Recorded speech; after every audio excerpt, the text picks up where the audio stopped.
On the night when the sky lost its courage, the sea rose like a faceless army, crushing cliffs, watchtowers, and human promises beneath liquid walls of a fury that didn't belong to any ordinary storm.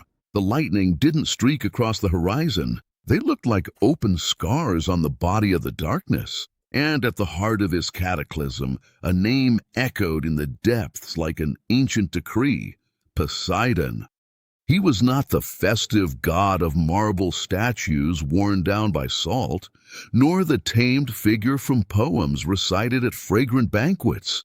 He was the brutal sovereign of the submerged world, lord of the trenches where light drowns, guardian of the monsters that sleep with one eye open beneath the mud of the abyss. In that dark hour, ships didn't sink like wood. They sank like sins. Every broken mast looked like a knee bending before an offended deity. Every torn sail resembled the skin of proud kings, ripped away by the invisible hand of fate. Poseidon rose from the depths of the ocean like someone rising from a tomb older than time itself. His hair was tangled with black seaweed, his shoulders bore the weight of broken chains, and his eyes were the color of what men see a moment before dying at sea. The trident in his hand was not a weapon, it was a sentence. When its tip sliced through the water, the ocean obeyed with the fierce discipline of an empire of merciless creatures, and even the sharks changed their course, like servants making way for fear itself. But it wasn't just anger that carved furrows into his divine face. There was something else, a deep unease, a viscous omen, a call coming from regions so ancient that not even the Titans dared to speak their names aloud. In the most remote depths of the world, beneath drowned cities and the skeletons of leviathans, something was pulsing. It was not a fish, not a god, not a monster. It was a formless hunger, sealed away before Olympus, imprisoned beneath layers of water and forgotten. And Poseidon knew. He knew the sea did not roar out a whim. He knew the currents changed direction like frightened herds. He knew the whales sang funeral notes, and that the underwater volcanoes trembled like servants on the verge of betrayal. For the first time in countless ages, the Lord of the Oceans tasted the bitter flavor of doubt. Not the fear that paralyzes men, but the fear that humbles gods, the fear of finding in the depths something that does not bow, something that reveres neither throne, nor crown, nor lightning. And when the first coastal city vanished without a scream, without a body, without a trace of ruin, Poseidon gripped his trident so tightly that the water around him began to boil, because he realized too late that on that night it was not the sea that needed its lord. It was the Lord himself who would be judged by the sea.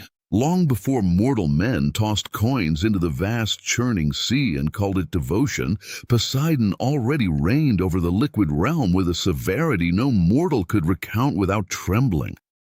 His palace, built among pillars of dark coral and the bones of colossal creatures, was less a court and more a fortress surrounded by crushing silence.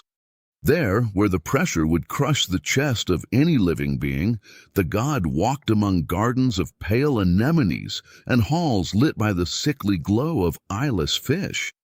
There was no joyful music in his dwelling. There were the clanking of chains, the echoes of compressed waters, and the whisper of memories the ocean never returned to the surface. Poseidon was not loved like Apollo, nor revered with the noble distance of Athena. He was feared, and he knew the taste of that fear the way a king knows the metal of his own crown. The fear of men fed him, but it did not comfort him, because eternity, when crossed alone, rots even glory. Among armed Tritons and weary-eyed Nereids, the god carried a wounded majesty. His pride was as vast as the open ocean, but inside him festered old losses, quarrels with Zeus, grudges never laid to rest, cities that had forgotten him, children taken by the very violence of fate. That was when the darkest signs began to appear.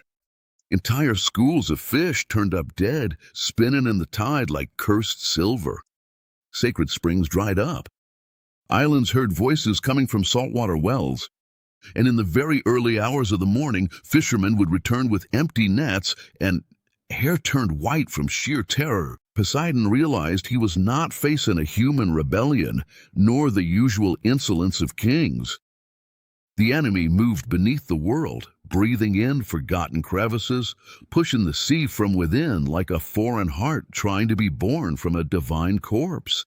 Before we dive into this journey through darkness, make sure to subscribe to the channel, like this story, and support this shadowy adventure so I can keep bringing you powerful, intense, and unforgettable tales straight from the depths of imagination. And I want to see you here with me until the end. Let me know in the comments which city and state you're watching from, because every voice that comes from afar lights a torch in this night filled with sea, ruin, and wounded deities.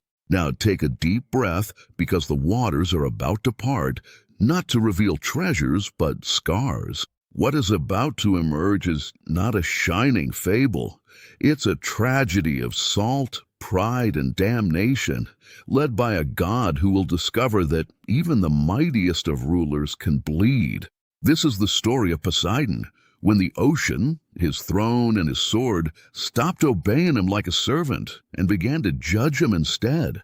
And no sentence is more cruel than the one pronounced by creation itself against the hand that rules it. When news of the vanished city reached the submerged palace, it didn't arrive with trumpets, but in the mutilated body of a sacred hippocamp, dragged in by the currents. The creature bore deep grooves in its scales, as if stone claws had dug into its flesh while it was still alive. Poseidon knelt before the dying animal, and the Nereids around him stepped back.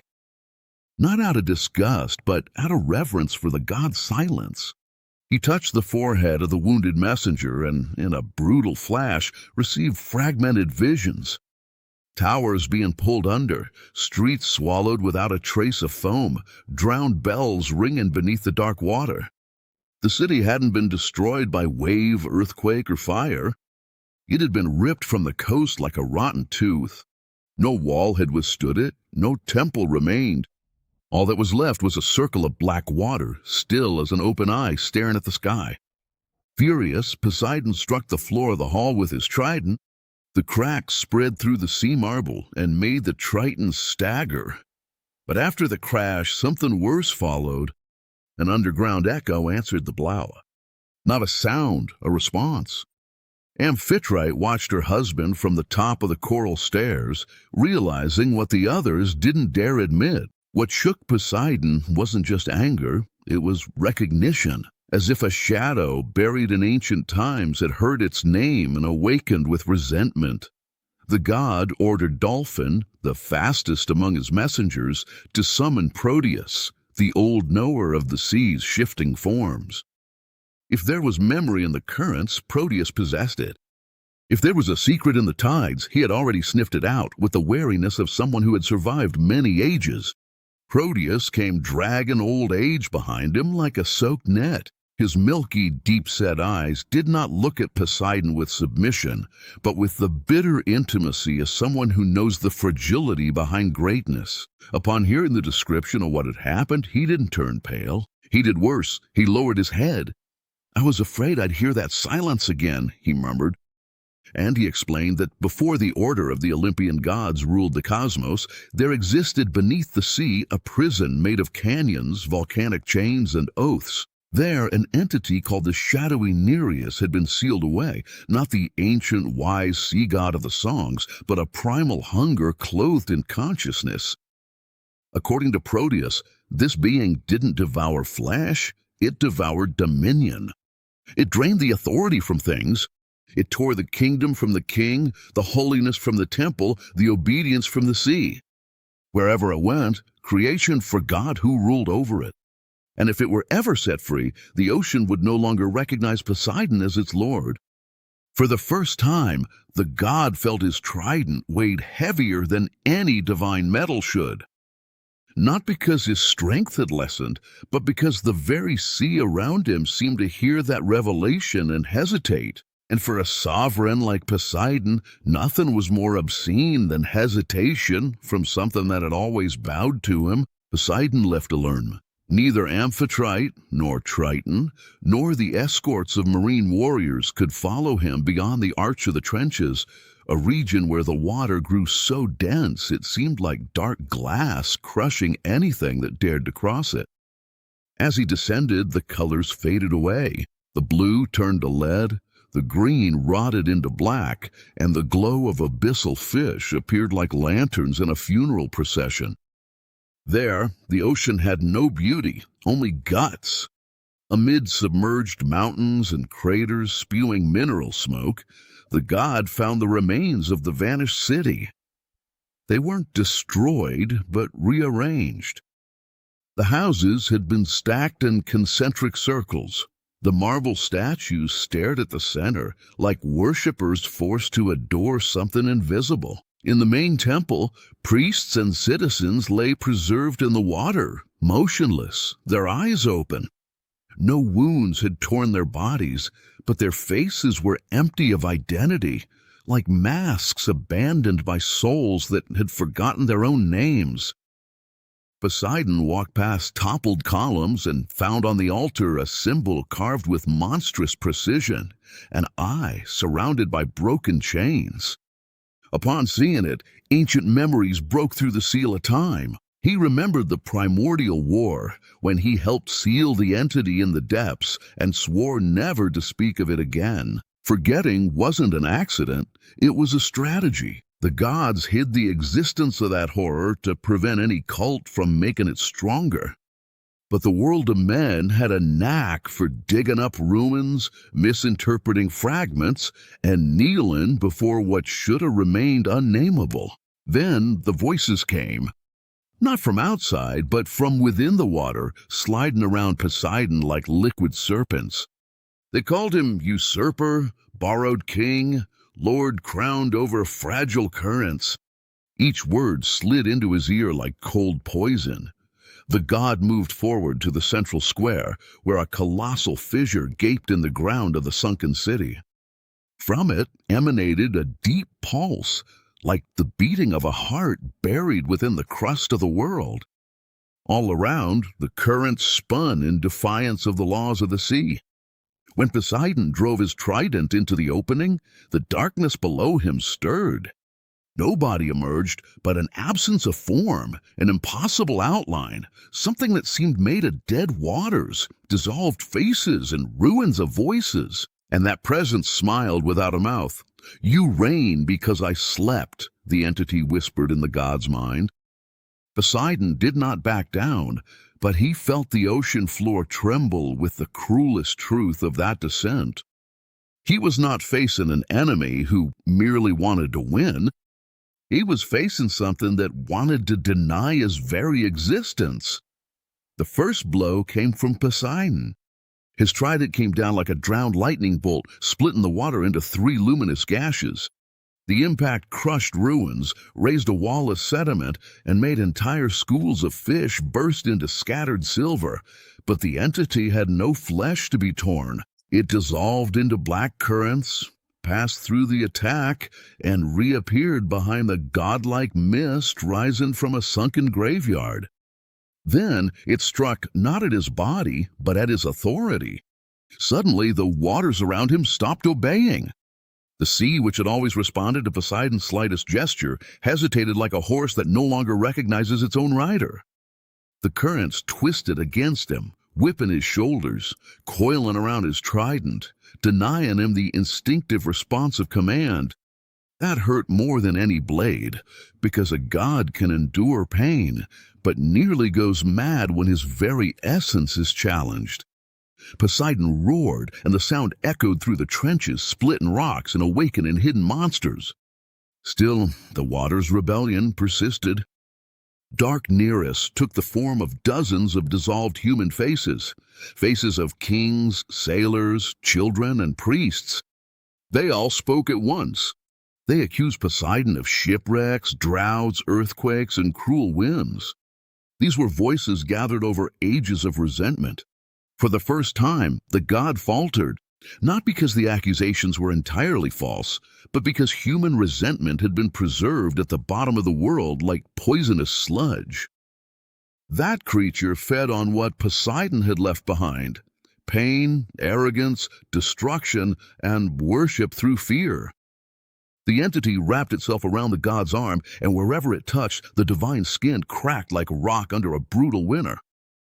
A thread of golden blood trickled into the dark water. The entire ocean felt it. Whales stopped their singing. Underwater volcanoes roared. The sea realized its lord could bleed. Poseidon fell to one knee among broken columns. The sight of his own blood opened up a forgotten chamber of humiliation within him. He remembered the contest for the city of Athens, his defeat by Athena, the lost temples, the prayers that went to other gods while he sank into fury. It was then that he understood he would not defeat Darknarius with pride. The creature was made precisely from what his pride had fed. Every time he ruled through terror, he left a fragment of himself available to that abyss. Every ancient cruelty was now ammunition against his own throne. Struggling to his feet, Poseidon closed his hand over the golden blood and smeared it on the prongs of his trident, not as a gesture of power, but as a confession. If the sea was about to judge him, he would step into the court as both defendant and king. And that decision made the water around him tremble in a different way. When Poseidon stood up again, there was no longer the arrogance of an offended sovereign on his face, but the silent hardness of someone who had finally seen his own reflection without the disguise of glory. The sea around him sensed this change even before a single word was spoken. Instead of commanding, the god called out. He didn't demand obedience from the currents, he asked them to listen to him. He didn't brandish his trident like an absolute scepter, he planted it before him as a witness. The confused water swirled slowly, as if an entire empire was holding its breath. Shadowy Nereus laughed with 1,000 waterlogged voices. He tried once more to strike him with ghosts of guilt, raising images of ruined ships, grieving mothers, cities shattered by earthquakes, and fishermen dragged into nameless trenches. They were crimes, excesses, acts of vengeance. It was the poisonous biography of a tempestuous god. Poseidon did not deny a single vision. He accepted them one by one. Each image pierced his chest like a slow harpoon, and by not resisting, he took away from the entity its main source of nourishment, because horror thrived on denial, on pride, on the refusal of the guilty to acknowledge the damage they had caused. Then the god spoke to the ocean in a low voice, but one so heavy that the underwater mountains trembled. He said he had been both sovereign and executioner, protector and hangman. He said he had demanded fear when he should have sought reverence. He said he had turned the sea, which was both womb and path, into an instrument of vanity. The silence that followed was colossal, and in that silence the waters began to return to him, not as cowering servants, but as creatures make their own choice, warm and cold currents intertwined around the trident. The deep tides aligned themselves. The ocean did not forget his cruelties, but it recognized his truth. Deprived of the lie that had given him strength, Darknarius shrank. His form lost its density. The human faces dissolved into spectral mud. Furious, he lunged in one last attack, trying to swallow Poseidon and fuse him forever to his own shame. But now the god strike came from somewhere else. When he raised his trident, the entire ocean moved with him, not out of fear, but out of consent. From the trenches, the reefs, the distant shores, and the forgotten glaciers, the whole vastness of water responded as a single awakened body. The trident came down. There was no explosion. There was seal-in. Living currents wrapped around the entity, compressing it until its outline shrank to a knot of throbbing darkness.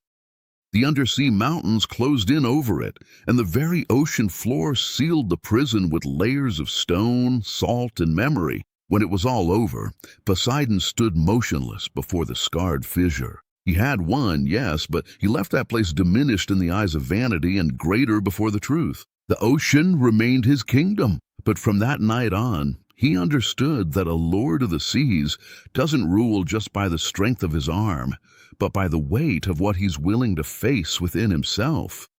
They say that after that night, the sea never roared the same way again. It remained fierce, it remained vast, it remained capable of breaking ships like twigs before a divine bonfire. But there was a new gravity to it, almost liturgical, as if each wave carried the memory of a judgment that took place where human eyes can never reach. Poseidon returned to his palace, but he didn't come back unscathed. No scar showed on his face, and yet the whole ocean knew that its king now bore a wound that no power could heal: conscience. Amphitrite welcomed him without a question. Triton simply knelt. The Nereids lowered their eyes, and the god who once demanded reverence like a merciless creditor now walked among columns and currents with a silence heavier than any scream. He did not become gentle, he did not become meek.